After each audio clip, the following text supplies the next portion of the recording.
Okay, yeah, my nickname is, my real name is Marcus, and I'm a graffiti writer, I don't know, or more character artist, and I'm doing graffiti characters under the name Stereoheat, but yeah, there are 2 or 3 other synonyms I have, but yeah, that's a different story. And I'm Dejoe. Nice to meet you. Nice to meet Master Dejoe. you. What is graffiti for you? Graffiti. Yeah. Passion. Passion. Yeah, passion. Graffiti is passion, I don't know. Pure passion, yeah. And It's life, you know. graffiti connected to the world before internet. And how many years you occupied with graffiti art? I started in '88, very early. So I'm very old school, what the people say now. But still young in his heart. 30 years in graffiti game. With some pauses, but always, you know, painting or doing whatever. You know. Uh-huh. But And I'm now around 22 years doing graffiti. Started in the middle of the 90s. So, because I'm a bit younger, how you can see. But yeah, but also doing it more than 20 years right now. you have a special style for your works? Or? Yeah, I would say for me, like, it's the letters really important. I started, when you start, you know, you look to New York, because in New York, the whole thing already started, you know, and then you was looking like, okay, how they did the letters, and try to copy that, but put a kind of own way to it, you know. Mm-hmm. Like, they was doing some whatever, some shapes, you would try to imitate them, but not do it one-on-one, you know. Mm-hmm. Try to get your own style to it, you know. Now my style developed so much, it's been stretched, you know, in length and high, with arrows, with white elements, everything shape.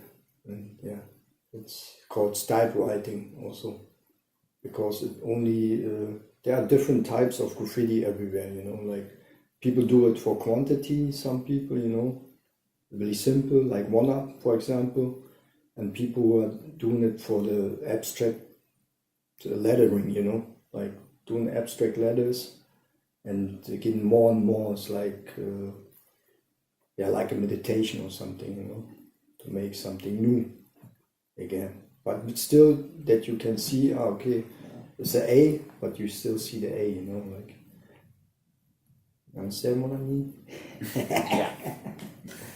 There are rules, you know.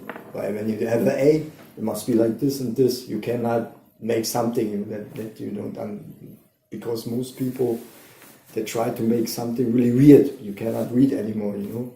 You must still see it, and you must make it funky and with flavor, you know.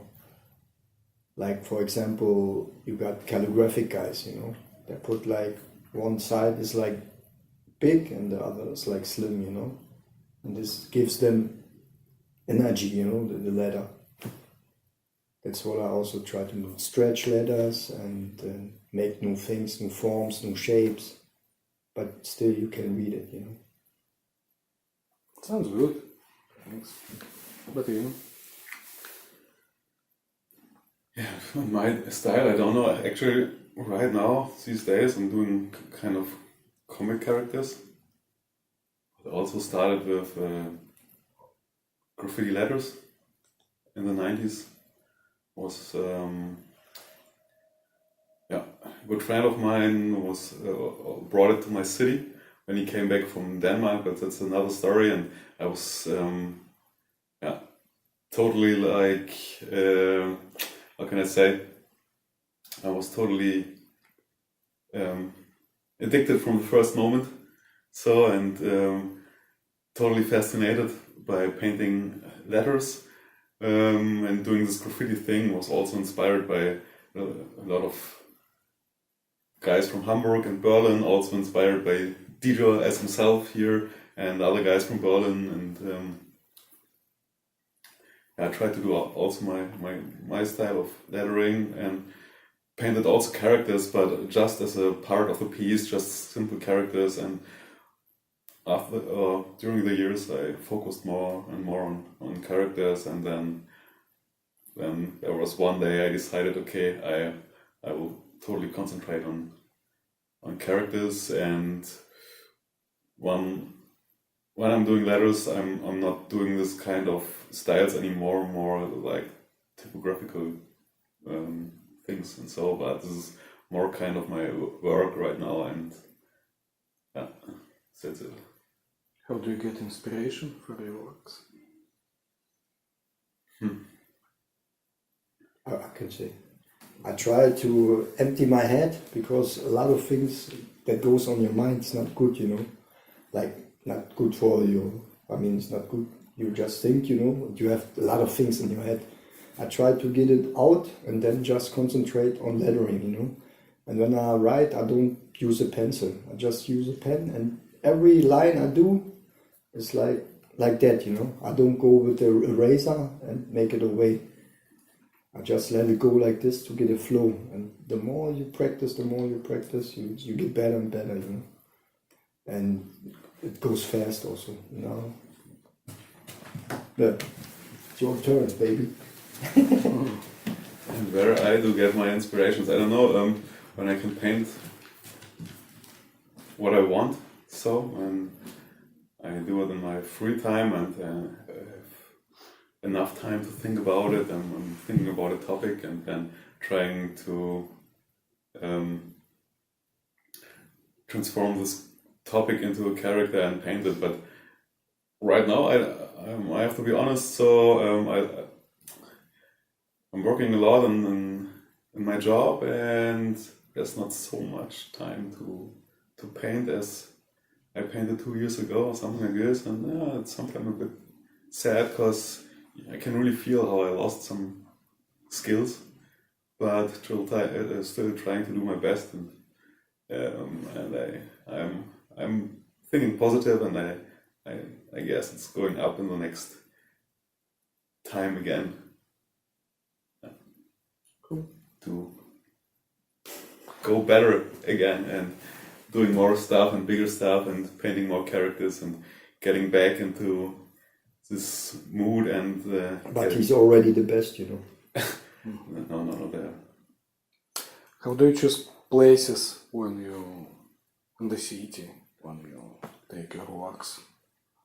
Yeah, you cannot spray everywhere, you know. It's Do illegal. you need permission for this? Sometimes you got a friend or something that owns a bar or something, then we make a graffiti job there. Or there's another guy who knows somebody where we can spray a wall, then we do it there, and they know our names. For example, we got here down, there's a wash center or something, and they have a wall where we can paint. Usually it's not allowed, you know, but when we come, we can paint there.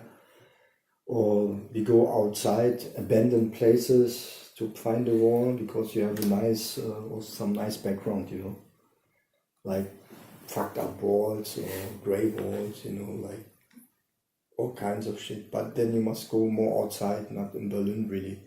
But be careful. I have a driver's license on the car right now, so we can do more spots like this. Yeah, now it's good. Yeah. So. And there are some legal walls also in Berlin where you can spray, but usually it's really packed, because a lot of graffiti writers are in Berlin, and everywhere everybody's spraying right now. Mm-hmm. Also comes a lot of people go to Berlin to paint here, because there's so much graffiti everywhere. Probably you saw in the city something, in this neighborhood also is a lot of graffiti. And yeah. For paint illegal or how? Illegal also, and legal stuff also. I mean, illegal stuff you see already on the streets. Every house got a tag on, you know. Tag is this little autograph from a graffiti writer. People hate mostly the tags. In your opinion, guys, How can graffiti change the city? Graffiti that makes it more colorful, I guess. Right? Yeah. And also a lot of people, especially the young guys, they go somewhere and they see one group or one man that I saw this again and here and here. And they say, or we can turn the question around. How would cities look like without graffiti? And not maybe boring and grey. I don't know. So I think when you got a city, graffiti is usually always there, a big city. I mean, in the village there's not much graffiti. And when there's much graffiti, the people see one guy is painting there and then they already have them if it's illegal, But here's more, a lot of people and they don't know, like in different areas. I mean, Berlin is really big, You got everywhere some graffiti writers and do you like it? I like it, yeah, of course. Why not? And people? What? And people? The people? People who live in the city. They sometimes don't like it because they think they don't like the text. They cannot read, They say, what stands there, What's that? So expensive. One graffiti can. Why he's doing that? Why he's not doing it at home and blah blah. All kinds of shit, But when you think of it, like for example, you see like advertising everywhere in the city, on the trains advertising, So it's the same, Nobody complains about that. And then a graffiti writer comes and makes a tag there, Okay, in Berlin, the hard to get permission. Permission. Yeah. Sometimes it's hard because you have, like, when you have a house, you must ask the people who live there first. And then they want to see the sketch. Then you make a sketch. And they say, okay, that's good. Then they go to the owner, the thing. The owner says, okay, it's good. Then they must go to the government. Oh, there's something wrong. Sorry, we cannot make it.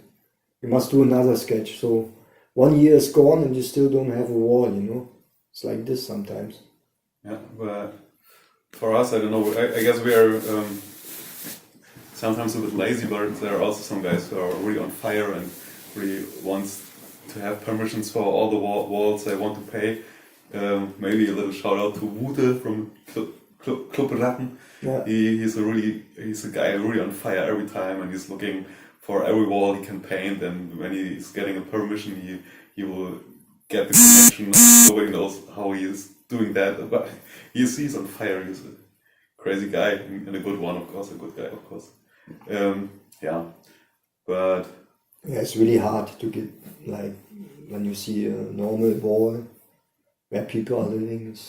It's easier when you go like to a garage. There's the cars or something. There's one guy, he can say, okay, I like your stuff, you can paint here, or then it's good. Or you can ask some guys who got these trucks, with fruits inside.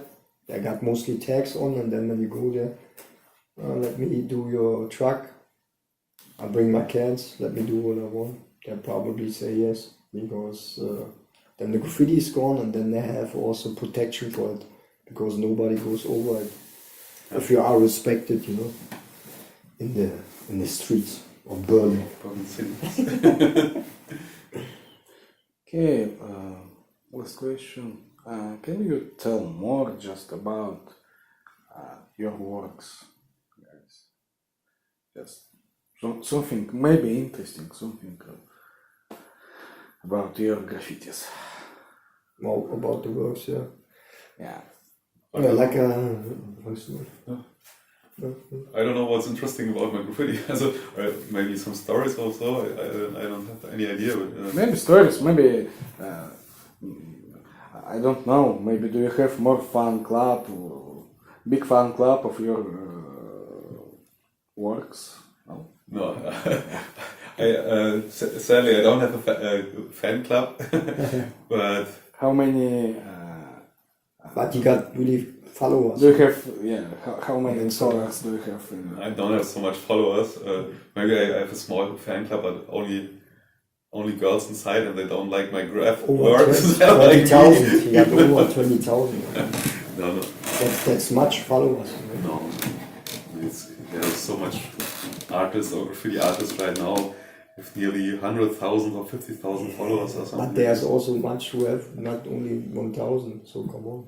Yeah, but I guess it's not about followers or something like this. It's just about it. That's true. Yeah. It's not this about is the fun. also what it becomes right now. It's just everybody's copying somebody because they have more followers. They look to somebody, you know, and say, "Oh, he got more followers. What is he doing? I want to copy that to get the more kind of followers." You know. No, just maybe really interesting stories you have. That's what I think, you know. But the thing is, if you want to stand out, you must find your own style, you know, your own flavor, Yeah, when you're doing it with love, you know, just and don't look. always others, think you know. about the love, you know, love. Love you. Shout Show out, me. shout out to MC Philly, yeah. And when you're doing it with love and passion, and when you like what you're doing, then it doesn't matter how much followers you have. It's more important that you are surrounded by good guys like this, for example, and you can travel with the graffiti background. Like this motherfucker. You can travel with the graffiti background all over the world and meet good people everywhere, and you're connected from one second to the other because you have the same topics, the same basic you came from, you know, and it's graffiti. This is just a painting with pencils on papers and cans on walls, and this is what connects us, every graffiti writer from this world, you know. So it is, when it was in the early days, you don't, it's right now it's still the same. You don't need to know someone very good, you know. You travel to maybe Athens, so we just ask a friend of us, "Hey, do you know someone in Athens where I can sleep?" And it's totally easy to get connected in other cities because of this graffiti thing. And it was also like this before the internet started or something like this. So this is what I meant in the beginning of the interview, that graffiti was connecting the world of the graffiti writers before internet exists. So, and this is why it makes still so interesting for us. So that there are some rules or some things happening that are not based on the internet and all this World Wide Web connection. And so this is just one passion we share with all the other writers, or all the writers are sharing the same passion. This is what it makes connect, or what connects us together. So you know what I mean? Yeah.